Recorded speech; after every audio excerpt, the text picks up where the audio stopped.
नमस्कार, आप देख रहे हैं जवाब तो देना पड़ेगा और आपके साथ में विजेंद्र सोलंकी। ऑनलाइन गेमिंग ये दरअसल वो सनक जिसने छोटे छोटे बच्चों को मानसिक अवसाद में भेज दिया। ऑनलाइन गेमिंग ये वो एडिक्शन जिसने बच्चों को दोस्तों से दूर कर दिया। ऑनलाइन गेमिंग ये वो क्राइम जिसने छोटे छोटे बच्चों के हाथों क्राइम करा दिया।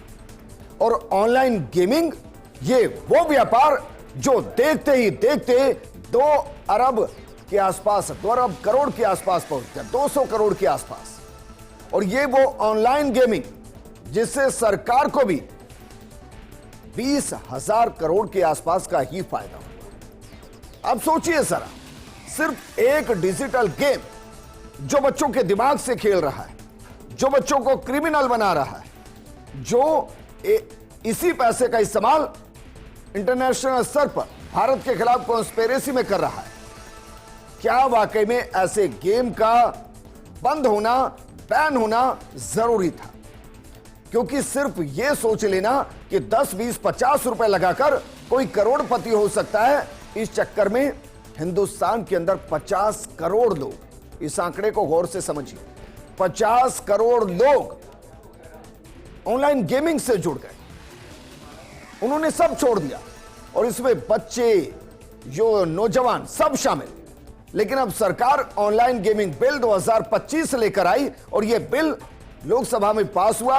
और इस बिल में एक तरफ जहां ई स्पोर्ट्स को बढ़ावा देने की बात हुई तो दूसरी तरफ कुछ गेम्स पर लगाम लगाने की बात की गई। सीधे तौर पर कहें, जिससे समाज को फायदा, उन ऑनलाइन गेमिंग को प्रमोट किया जाएगा और जिससे समाज को नुकसान, उनको सीधा बंद किया जाएगा। और अगर कोई ऐसा करेगा तो 1 करोड़ तक का जुर्माना और 2 साल की सजा का प्रावधान है।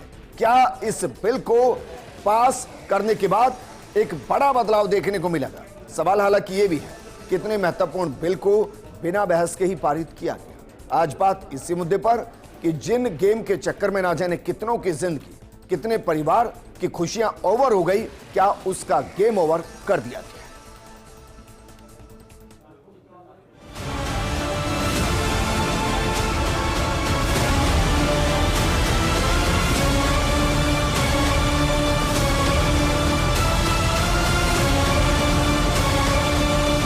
जो एक बहुत बड़ा नशा समाज में फैल रहा था ऑनलाइन मनी गेमिंग का, उससे मुक्ति दिलाई है।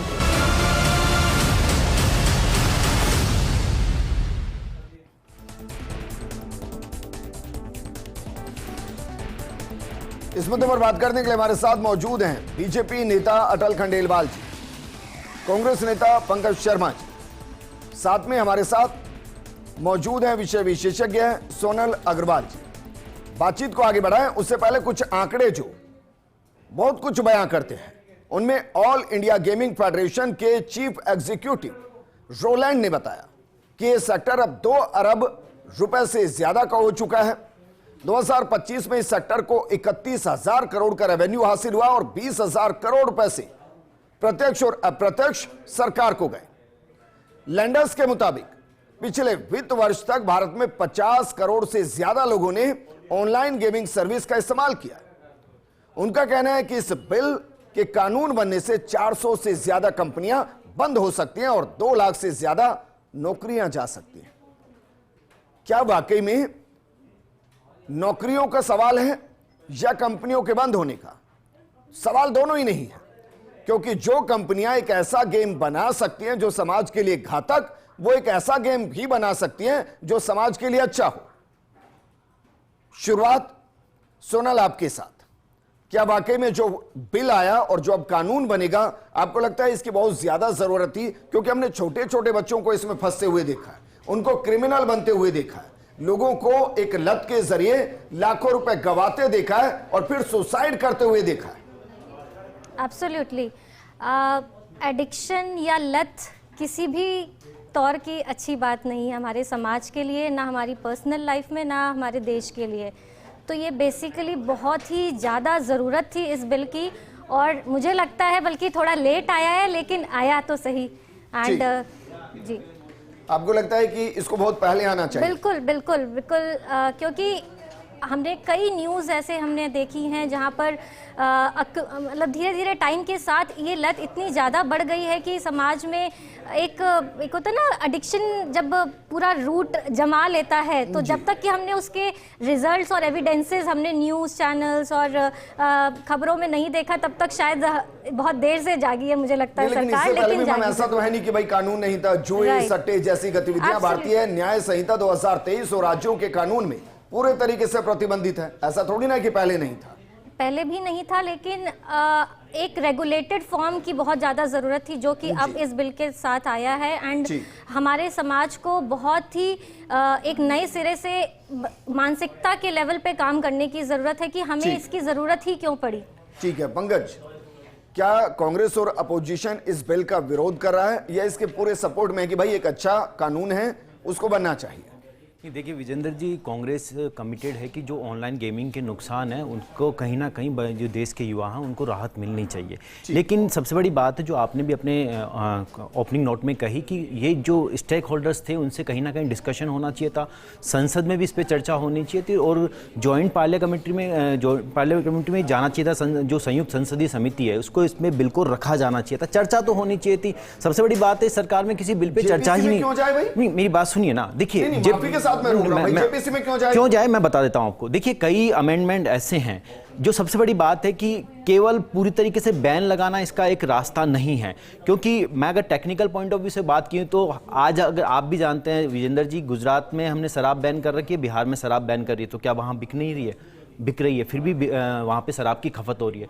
तो जब गेमिंग ऐप्स को ऑनलाइन को पूरी तरीके से बैन कर दिया जाएगा तो ऑफशोर जो मान लीजिए इंटरनेशनल है या इंटरनेशनल सर्वर्स है, देश में दुष्कर्म की सजा है, तो आप ये कह रहे हैं कि भाई दुष्कर्म हो रहे हैं तो कानून हटा दीजिए। नहीं, मैंने ये कहा, मैंने कहा ही नहीं है, मैंने ये कहा ही नहीं है। आप उसको गलत कह रहे हैं भाई। नहीं, मैं ये नहीं कह रहा हूं। बैन है फिर भी बिक रही है सर, वहां ये बैन है फिर भी बिक रही है। मेरी बात सुनिए, मैं आपको टेक्निकलिटी समझा रहा हूं, आप इसको अदर डायरेक्शन में लेके जाना चाह रहे हैं, वहां मैं नहीं जाना चाह रहा। मैं सिंपल सा इतना कह रहा हूं कि इसमें आप केवाईसी को बहुत बेटर तरीके से प्रोटेक्ट कर सकते थे। जो फीचर्स हैं उन फीचर्स को माइनर्स के लिए बहुत अच्छे तरीके से इंप्रूव कर सकते थे। जो I mean anti money laundering वाले एक्ट्स हैं उनके तहत उनको भी प्रॉपर का काम, मेरी बात पंकज शर्मा जी, सरकार का काम ये नहीं है कि 10 कंपनियों को 100 कंपनियों को लिखे कि भाई साहब आपकी एप्लीकेशन में ये दिक्कत है, सरकार का काम अपडेट कर दीजिए। सरकार का काम ये वो समाज के लिए हार्मफुल है, या तो आप ही बोल लीजिए, मुझे बोलने नहीं दीजिए। नहीं, आप मुझे समझ नहीं आ रहा कि किस एंगल पे बात कर रहे हैं। आप मुझे बोलने देंगे तो मैं बोलने दूंगा ना। आप सुनिए ना मेरी मुझे बात सुनिए। पहले तो ये बताइए कि इस बिल के पक्ष में थे या विरोध में थे? देखिए मैंने आपको ऑलरेडी ये चीज कह दी है कि कांग्रेस कमिटेड है कि इसके जो दुष्प्रभाव है उसको रोके जाने चाहिए, लेकिन कहीं ना कहीं चर्चा तो होगी ना संसद में। आपने चर्चा ही नहीं की और आप उस चर्चा को नहीं होने को डिफेंड कर रहे हैं यहाँ पे। ये बहस के बीच में पास हुआ है। बहस किसने की? किसने की? विपक्ष को बोलने का मौका मिला, विपक्ष को बोलने का मौका मिला इस पे। किसने बोला विपक्ष में? बता दीजिए आप, अगर विपक्ष को बोलने का मौका मिला इसके लिए टाइम निर्धारित नहीं हुआ क्यों? आपने बोलने का मौका क्यों नहीं दिया? आपने बोलने का मौका क्यों नहीं दिया? आप उसको डिफेंड कर रहे हैं विजेंद्र जी, ये बड़ी हास्यास्पद है। मेरे साथ की समस्या ये है, पंकज जी मैं डिफेंड नहीं कर रहा, मेरे साथ की समस्या ये है जो जिम्मेदारी के साथ इसको बोलने का मौका नहीं देगा। इतना मैं ये कह रहा हूं पंकज जी, मैं ये कह रहा हूं, सुनिए मेरी बात भाई, मैं ये कह रहा हूं कि मेरे साथ की समस्या ये है कि मुझे जानकारी है। नहीं, मैं आपसे पूछ रहा हूं, कांग्रेस को बोलने नहीं देते? क्या बिजनेस एडवाइजरी कमेटी के अंदर बोलने नहीं देते? आप सुनिए ना भाई, क्या बिजनेस नहीं कमाल की बात कर रहे हैं आप भी सुनिए, जैसे संसद में कर रहे हैं वैसे यहाँ कर रहे हैं। मैं तो सही कर रहा हूँ ना, मैं आपसे ये कह रहा हूँ क्या बिजनेस एडवाइजरी कमेटी के अंदर बोलने दे रहे हैं, यहाँ भी नहीं बोलने दे रहे हैं आप? ये करेंगे क्या आप? इसलिए बुलाते हैं सर। अब सुनिए, अपनी बात अब सुनिए, नहीं आप सुनिए ना, को पता होना चाहिए बिजनेस एडवाइजरी कमेटी के अंदर संसद में कितनी चर्चा हुई और विपक्ष ने कितने सांसदों को बोलने का मौका दिया, बता दीजिए आप। ये बिजनेस एडवाइजरी कमेटी के अंदर क्या ये बिल था या नहीं था? मेरी क्या कांग्रेस ने परमिशन दिया नहीं? कितने सांसदों को इसमें बोलने के लिए, चर्चा के लिए, डिस्कशन के लिए बोलने का मौका दिया? आप बता दीजिए, अगर मैं गलत हूं तो मुझे करेक्ट कर दीजिए ना, अगर बोलने का मौका दिया है तो। मैं सिर्फ इतना कह रहा हूं कि कांग्रेस तो कमिटेड है, ऐसे रेगुलेशन आने चाहिए, लेकिन अगर आप पूरी तरीके से बैन लगा रहे हैं, बैन लगाना चाहिए नहीं लगाना चाहिए, वो डिस्कशन तो होना चाहिए था, उसके रेगुलेशंस का फ्रेमवर्क बनना चाहिए था। वो रेगुलेशंस का फ्रेमवर्क नहीं बना, उसके बाद जो साइड इफेक्ट्स होने हैं उसकी बात नहीं की है। आप मुझे मेरी बात सुनिए, आपने डार्क वेब का नाम सुना होगा विजेंद्र जी, टेक्निकली अगर आपको पता है तो डार्क वेब का नाम सुना होगा ना। डिबेट को चाहते हैं तो जल्दी तरीके से कर लेते हैं। मेरी बात सुनिए, मैं ये कह रहा हूं, सुनिए मेरी बात, मैं सिर्फ एक सवाल कर रहा हूं। जब इस बिल को लोकसभा में रखा गया, जब राज्यसभा में रखा गया, बाकायदा बिजनेस एडवाइजरी कमेटी के अंदर इस बिल का जिक्र था? हाँ या ना में बताइए। था? हाँ था। ठीक है। बाकायदा उसमें जिक्र था कि कितने घंटे की बातचीत होनी है? हाँ या ना? था। ये निर्धारित था कि किस वक्त ये बिल आएगा और कितनी चर्चा के लिए किस किस पार्टी को कितना समय दिया गया? मौका मिल गया? निर्धारित था? वो मिल गया क्या? अरे सर मैं पूछ रहा हूँ, मैं आपसे पूछ रहा हूँ, बोलने का मौका मिला? चर्चा शुरू हुई तो हंगामा शुरू क्यों हुआ और क्यों हंगामे? बोलने का मौका मिला क्या? डिस्कशन तो होना चाहिए ना विजेंद्र जी। अरे सर फिर वही क्या डेमोक्रेसी का मतलब क्या है? डिस्कशन नहीं होगा क्या? आप किसी भी बिल पे डिस्कशन नहीं होगा? कोई भी नहीं चाहता, ना कांग्रेस चाहती ना बीजेपी चाहती कि देश के यूथ बर्बाद हों, ऑनलाइन गेमिंग में उनका पैसा खपे, लेकिन कम से कम डिस्कशन तो होगा। हम आज हम 4 लोग यहाँ खड़े हैं, मेरी बात सुनिए, मैं बहुत ही गंभीरता के साथ और संवेदनशीलता के साथ ये बात कर रहा हूं। हम यहाँ 4 लोग खड़े हैं, हमारे किसी चीज को लेके अलग अलग व्यूज हो सकते हैं, लेकिन हम सब लोग चाहते हैं कि यूथ के लिए कुछ बेटर तरीके का रेगुलेशन आए, कोई बेटर तरीके की पॉलिसी आए ऑनलाइन गेमिंग को लेके। लेकिन कहीं ना कहीं हम 4 लोग डिस्कशन करेंगे तो हो सकता है आप कुछ अच्छा इनपुट दें, हो सकता है मैं कुछ अच्छा इनपुट दूं, हो सकता है अटल जी कुछ अच्छा इनपुट दें, लेकिन आप बात करेंगे तभी तो इनपुट आएंगे ना। मैं सिंपल से इतना कह रहा हूं, बहुत सारे ऑफशोर सॉफ्टवेयर्स भी हैं, बहुत सारे सर्वर्स भी हैं, इंटरनेशनल सर्वर्स भी। आप इंडिया में बैन कर दोगे, डेटा सेंटर्स तो बहुत सारे इंडिया में नहीं है, बहुत सारे आउट ऑफ इंडिया भी डेटा सेंटर्स हैं, कैसे रेगुलेट करेंगे? कैसे उनको आप पॉलिसीज को प्रॉपर तरीके से करेंगे? इन चीजों पर डिस्कशन होता तो कुछ अच्छा निकल के आता। मैं फिर सवाल कर लेता हूं भाई, मैं फिर दोहरा लेता हूं, बिजनेस एडवाइजरी कमेटी में जिक्र था इसका, इसके घंटे निर्धारित थे।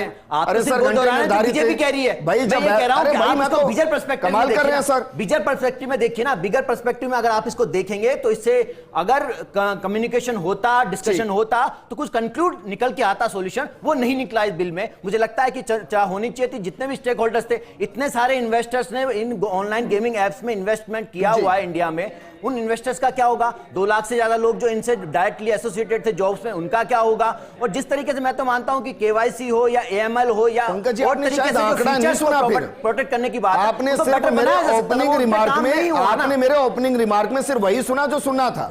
आपने फिर ये नहीं सुना कि 50 करोड़ लोग, नहीं मैंने सुना, भारत के 50 करोड़ लोग मैंने सुना है ऑनलाइन गेमिंग से जुड़े हैं। मैंने सुना है। मैं तो ये कह रहा हूं कि जो जॉब से शुरू करूं जो हर महीने इन ऑनलाइन गेमिंग के चक्कर में कितने बच्चों की कितने बच्चे सुसाइड कर रहे हैं? उन्हें कौन सपोर्ट कर रहा है? किसने सपोर्ट किया? मैंने कहा कि नहीं बैन करना कर रहे हैं चाहिए। मैंने कह रहा डिस्कशन होना चाहिए, डिस्कशन होना चाहिए। आप तो उसको मानने को तैयार नहीं हो, डिस्कशन नहीं होना चाहिए। भैया आप तो मान लो ना, बीजेपी नहीं मान रही है, आपको भी दिक्कत क्यों है डिस्कशन करने से? अटल खंडेलवाल जी, आपको भी डिस्कशन दिक्कत क्यों है? मैं इसका व्यक्तिगत तौर पर स्वागत करता हूं, इसलिए स्वागत कर रहा हूं क्योंकि सब ऑनलाइन गेम को बैन नहीं किया गया। जो सांस्कृतिक तौर पर अच्छे तरीके से चलेंगे उनको सरकार प्रमोट करेगी, जो एजुकेशन से जुड़े हुए गेम हैं उनको बैन नहीं किया गया है, जो ई कॉमर्स के एजुकेशन से जुड़े हैं उनको बैन नहीं किया गया है।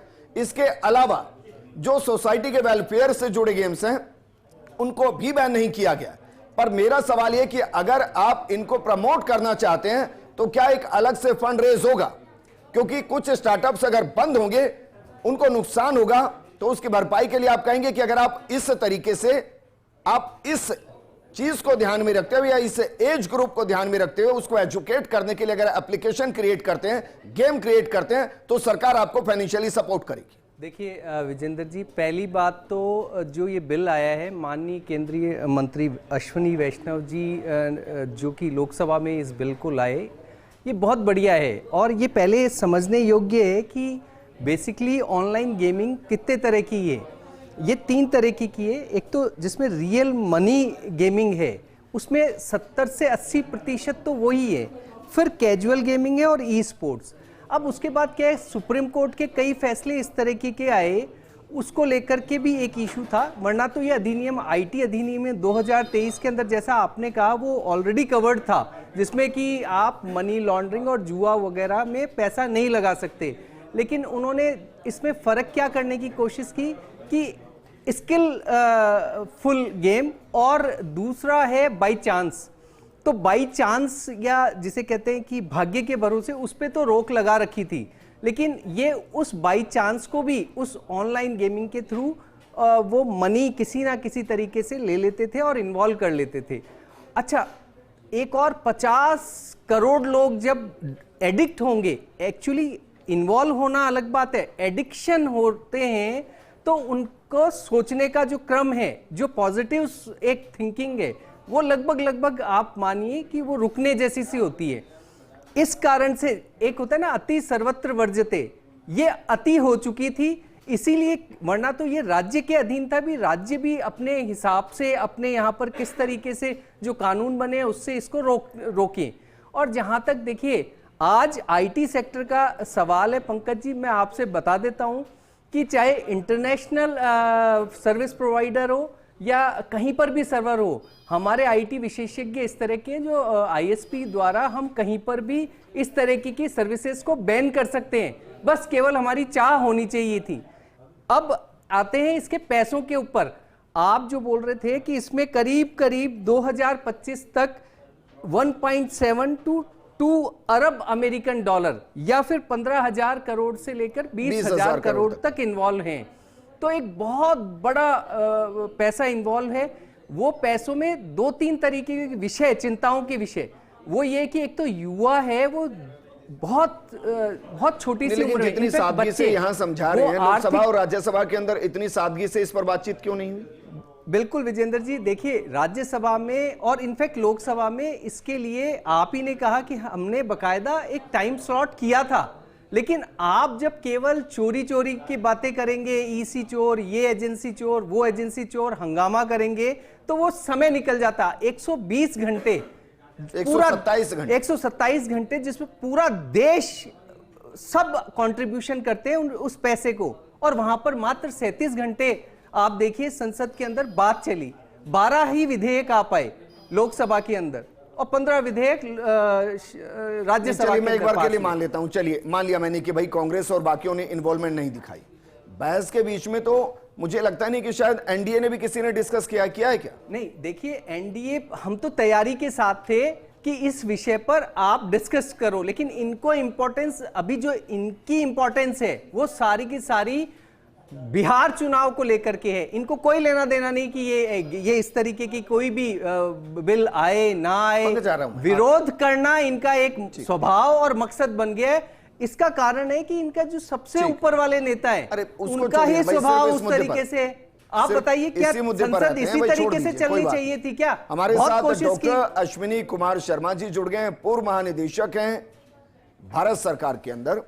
अश्विनी सर, जो ये पूरा कानून बनने जा रहा है कि भाई ऑनलाइन मनी से जुड़े गेम जो हैं उसको हम बंद करेंगे, क्योंकि 50,000 लोग सीधे इसके एडिक्ट हो चुके हैं, 20,000 करोड़ से ऊपर का व्यापार हो रहा है।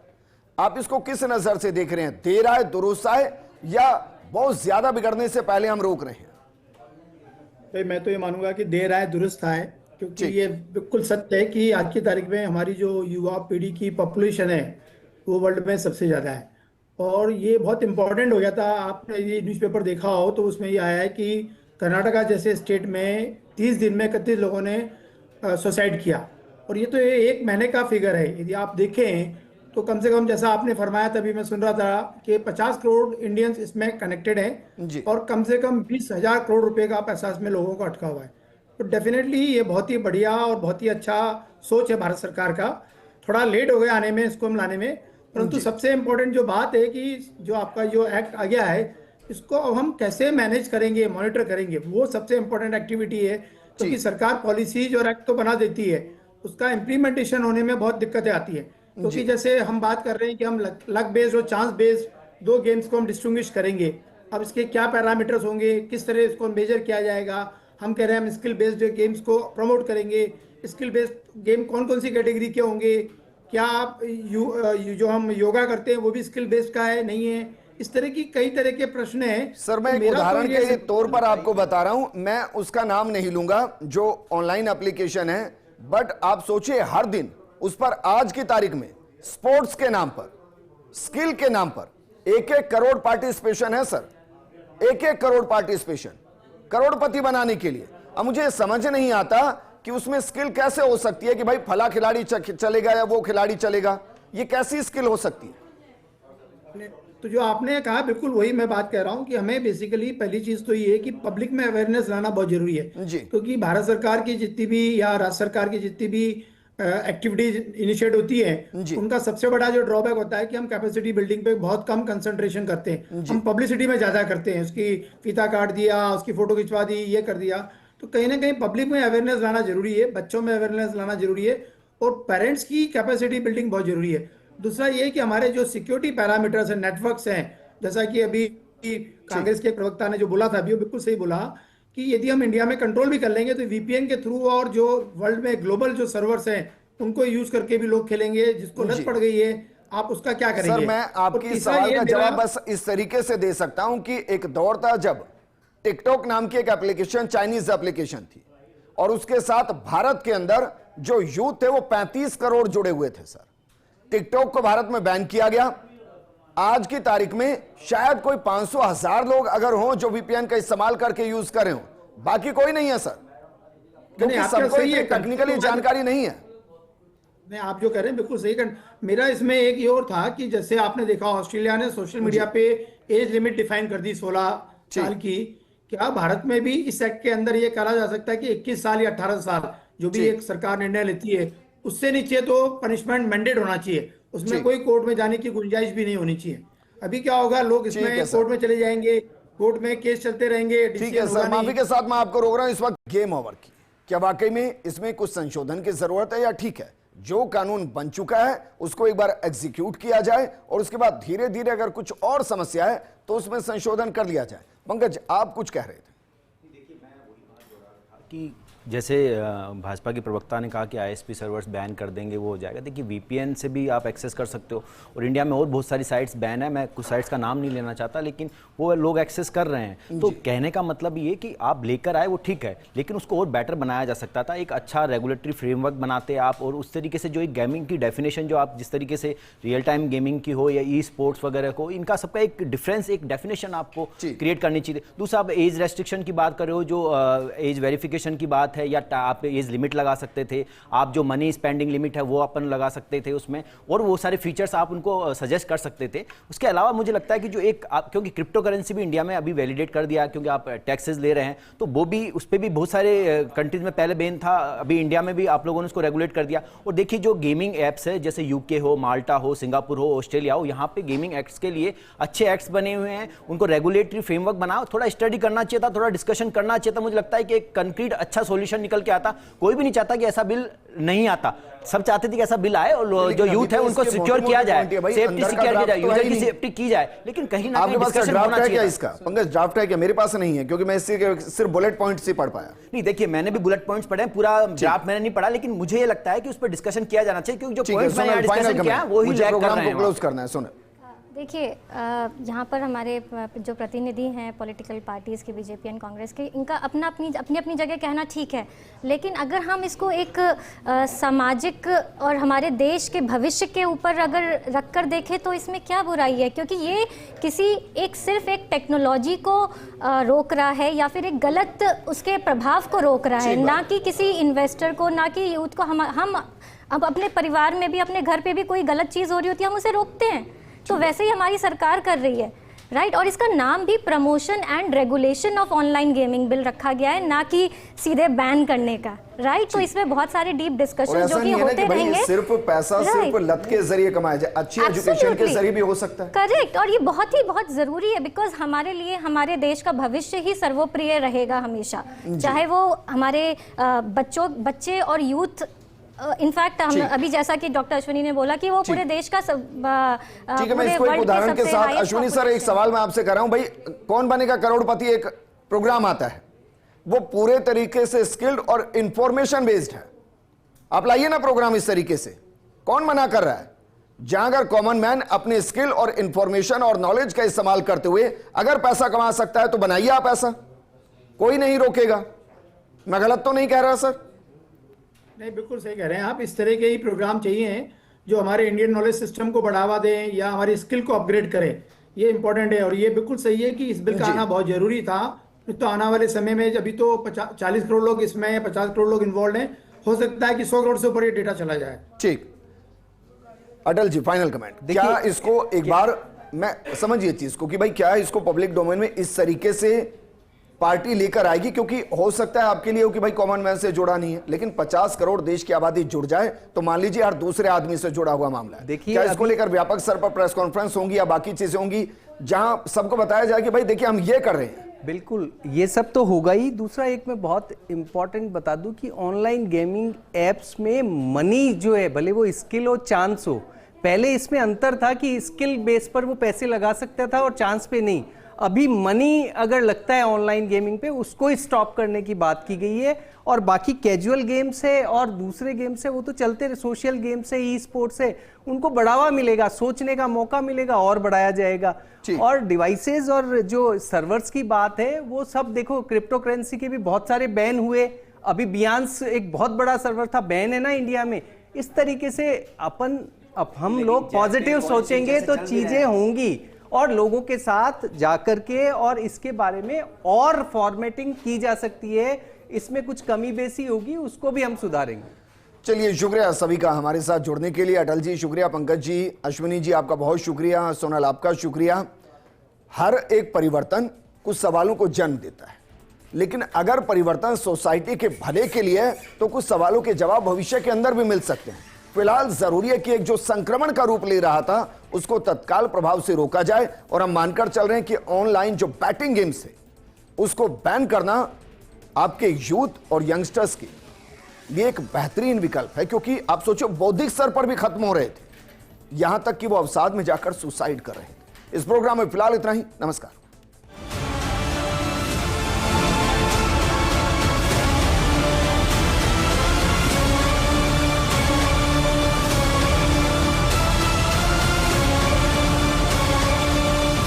जो एक बहुत बड़ा नशा समाज में फैल रहा था ऑनलाइन मनी गेमिंग का, उससे मुक्ति दिलाई है